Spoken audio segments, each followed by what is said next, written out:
I never thought I'd find myself in this kind of mess, but here I am. My name's Dave, and I've been with my wife, Jessica, for about 7 years now.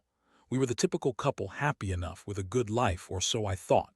We had a house on the beach, a steady income, and two pretty good jobs. Nothing flashy, but enough to get by comfortably. Honestly, I always considered us solid, maybe even a little boring. But I never suspected anything was wrong until this past summer during our vacation. We went down to Florida for what was supposed to be a relaxing week at the beach.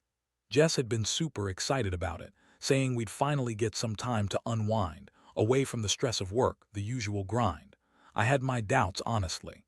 She's always been a little bitchy when she's stressed, quick to snap, dismissing my concerns with some stupid excuse or another. Still, I tried to keep things light. Thought maybe a week away from the city would be good for both of us. The first few days were fine.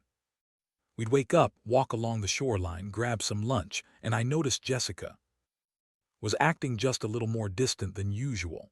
Nothing obvious, but enough to set off a small alarm in my head. She'd get these weird smirks when she looked at her phone, or she'd disappear for 15 minutes and come back with her cheeks flushed, acting all innocent. I brushed it off, telling myself maybe she was just tired or stressed. But then came the day that changed everything. We rented a couple of bikes and decided to explore some of the secluded coves nearby. Beautiful place, crystal clear water, perfect weather, except that I started to notice her phone kept vibrating when she thought I wasn't looking. She'd quickly hide it or she'd shove it into her bag. That was odd because Jessica is exactly the secretive type. She's not super tech savvy, but she's not careless either. I remember catching her glancing at her screen more than once, then quickly turning away. Later that afternoon, I decided to check her phone. Nothing crazy, just a quick glance. That's when I saw the contacts list. It was a mess. Names I didn't recognize, some with strange initials, and a couple with actual names that sounded suspiciously like Kite Surfer or Wind Update contacts. My stomach tightened. My heart sank. I knew something was off. I clicked into one of the recent messages, and what I read made my blood go cold. It was a conversation between her and some guy named Tyler. They'd been exchanging wind condition updates, he said, and she responded with flirty emojis, laughing at his stupid jokes. The messages weren't long, but enough to tell me they'd been talking for weeks, maybe longer. Thing is, she kept telling me she was too busy with her job or that she was not really into social media stuff, all the usual lies. But here they were exchanging contact info, planning secret meetings at secluded beaches, and pretending they were just friends sharing weather updates. I felt a mix of anger, betrayal, and total disbelief. How could she do this? Jessica's always been bitchy, yes, but she's not the kind of girl who cheats. At least I didn't think she was.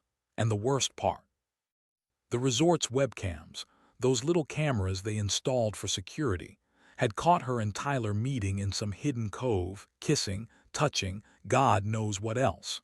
I saw the footage and I swear I wanted to throw up.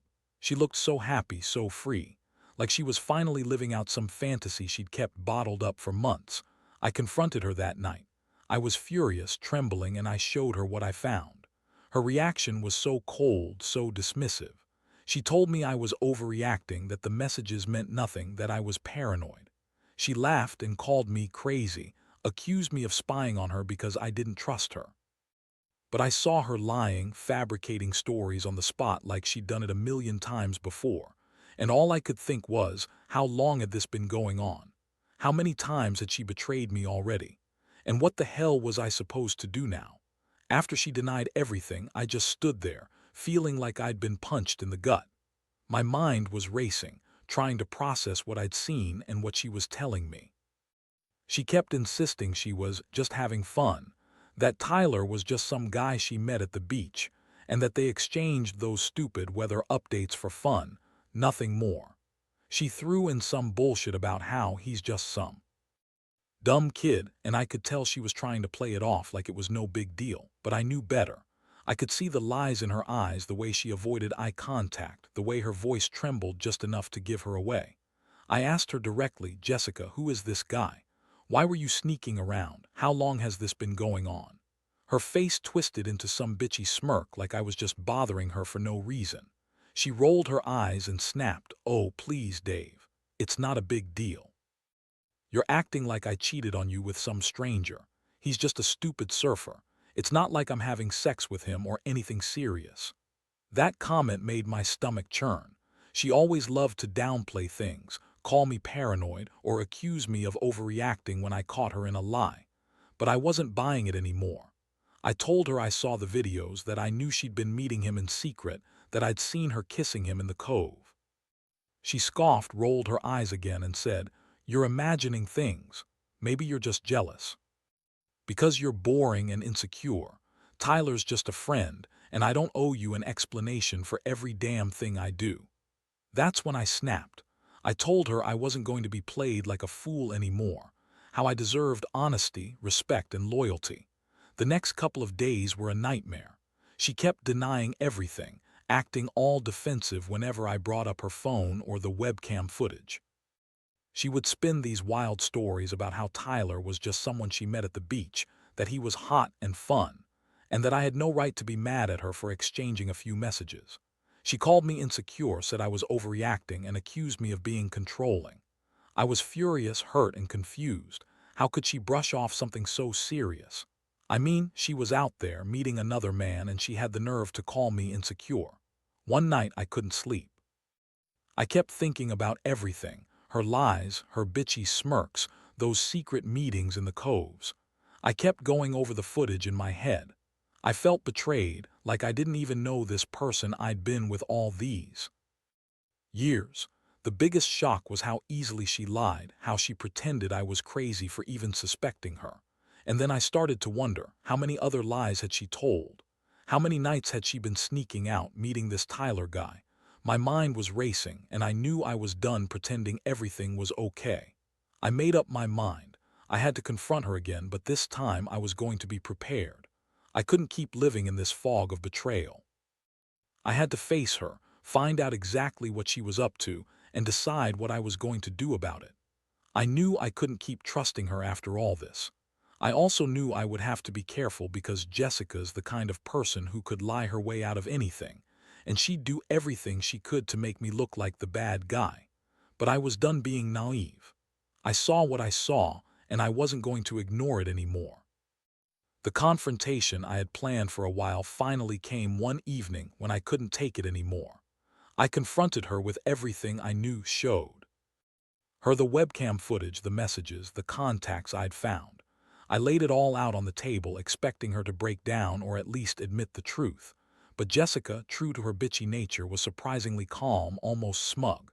She looked at me like I was some kind of idiot for even bringing it up.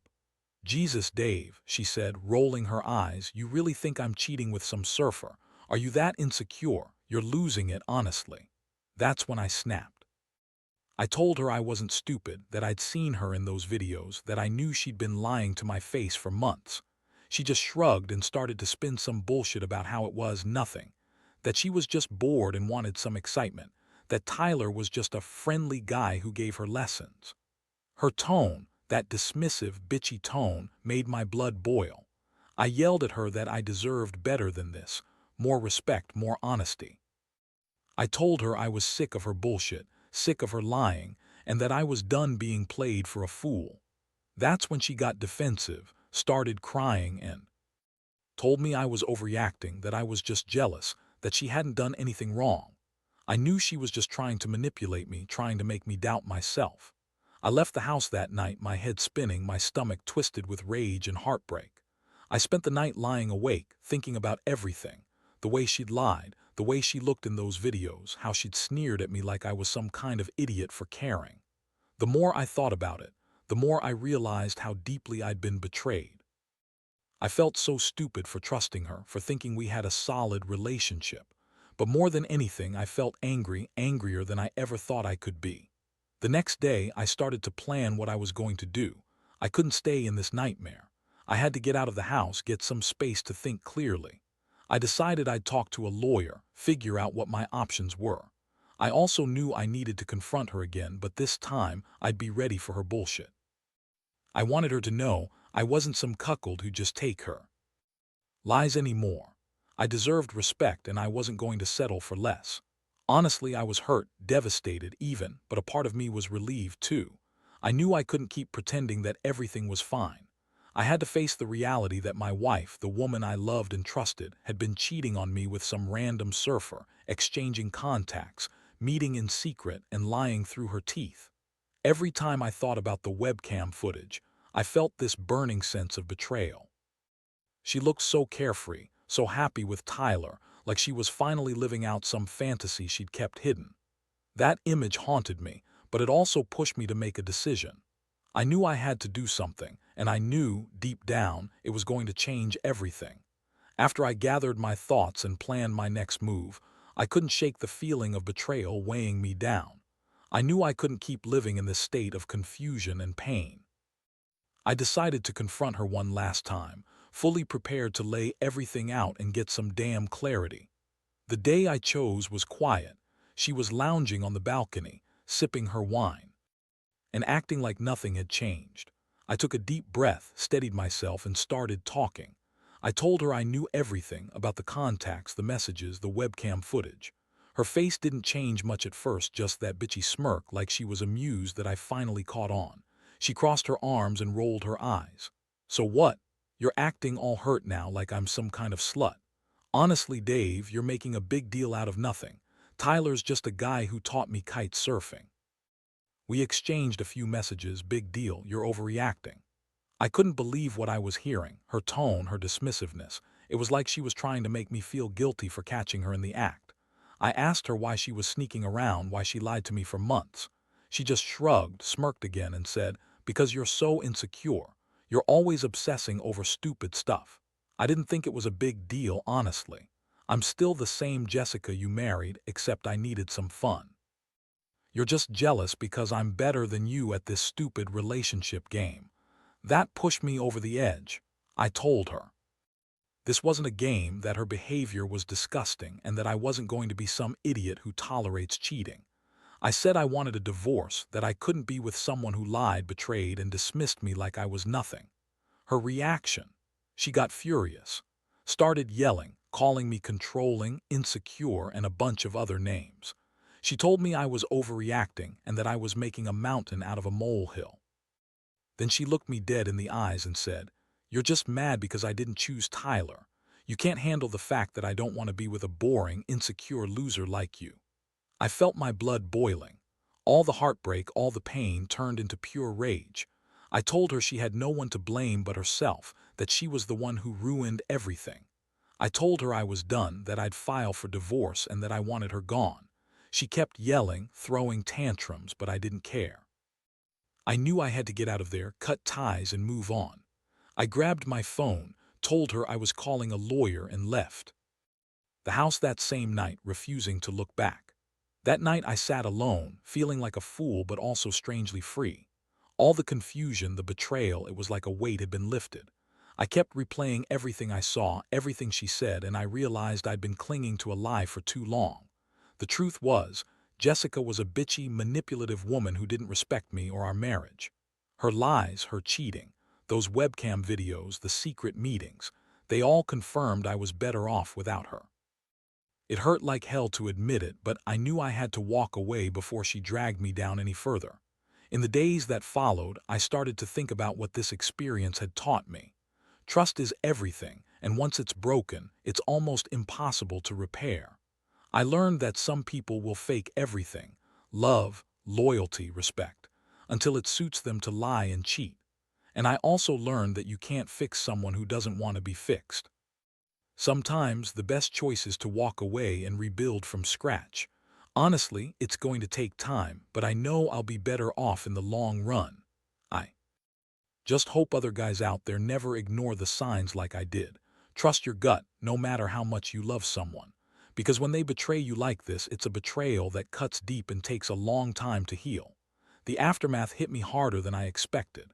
I filed for divorce a few weeks after I left her, and the legal process moved surprisingly quickly. Jessica didn't put up much of a fight, probably because she knew she was caught dead to rights. Still, the pain lingered. I kept replaying everything I saw, every lie she told, every moment she was with Tyler. It was like some sick nightmare I couldn't wake up from. I felt numb most days, angry on others, and a strange kind of relief mixed in between. I started to think about the lessons I learned from all of this. Mainly, how easy it is to trust someone, but how devastating the betrayal can be when they decide to betray you in the worst way. Jessica was bitchy, yes, but beneath all that, she was selfish and manipulative, using her charm and bitchiness as armor to hide her lies. I realized I'd ignored so many warning signs, brushing off her weird mood swings, her secretive phone habits. I trusted her blindly, and that trust was shattered. It made me wonder, how many other signs did I miss? How many times did I dismiss her weird behavior, thinking she was just stressed or tired? In the weeks after she moved out, I focused on myself. I started going to the gym again, reconnecting with old friends, and trying to rebuild some sense of normalcy. But I couldn't help feeling like I lost part of myself in all of this. The worst part was the emotional toll, feeling stupid for not seeing the signs earlier, feeling broken for the betrayal, and feeling angry at myself for ever trusting her so blindly. I didn't want to be that naive guy anymore. I wanted to be better, stronger, smarter. Looking back, I think I learned that sometimes people show you who they really are in moments of weakness or stress. Jessica's bitchiness, her lies, her cheating, those weren't just bad habits, they were signs of a deeper failure. She didn't respect me enough to be honest, and she didn't care about my feelings enough to stop herself from cheating. That realization stings, but it's also freeing. I don't have to carry her betrayal around anymore. I've started to let go of the anger, the sadness, and the sense of betrayal. It took time, but I'm beginning to see the light at the end of the tunnel. Now I just want to move forward. I want to find someone who respects me, who actually values honesty and loyalty. That's what I deserve. I tell myself I'll be okay because I have friends, I have my own resilience, but I'll never forget this experience. It's made me more cautious, more aware of the red flags, and more aware of what I need in a relationship. If a guy out there is going through something similar, trust your instincts. Don't ignore the signs, no matter how much you love someone or how much you want things to work out. Because when it's over, it hits hard. And sometimes the only way to heal is to walk away and start over. Now, looking back, I realize that this whole mess has changed me in ways I never expected. I used to think love meant trusting blindly, believing that if someone said they loved you, that was enough. But now I see it differently. Love isn't just about words or promises. It's about respect, honesty, and loyalty, things Jessica clearly never valued. Her betrayal taught me that sometimes the biggest act of love you can give yourself is walking away from someone who doesn't deserve your trust. I've come to understand that I can't control other people's choices, only how I respond to them. I used to believe that if I loved someone enough, I could fix everything, that maybe, just maybe, I could forgive and forget. But now I know that forgiveness isn't about forgetting or excusing the betrayal. It's about accepting that some wounds take time to heal, and that healing doesn't always mean going back. Most importantly, I've learned to listen to my gut. That feeling of unease I kept pushing aside. It was trying to tell me something was wrong long before I actually found proof. If I had paid attention to that little voice, maybe I could have spared myself the pain. But better late than never, right? Now I trust myself more aware of the red flags, more prepared for the next chapter. This experience has been brutal, but it's also been a wake-up call. I've realized that my worth isn't defined by someone else's inability to stay loyal. I am enough, even if I was blind to what was happening for a while. I'm grateful I found the strength to walk away and that I didn't let her betrayal destroy what's left of me.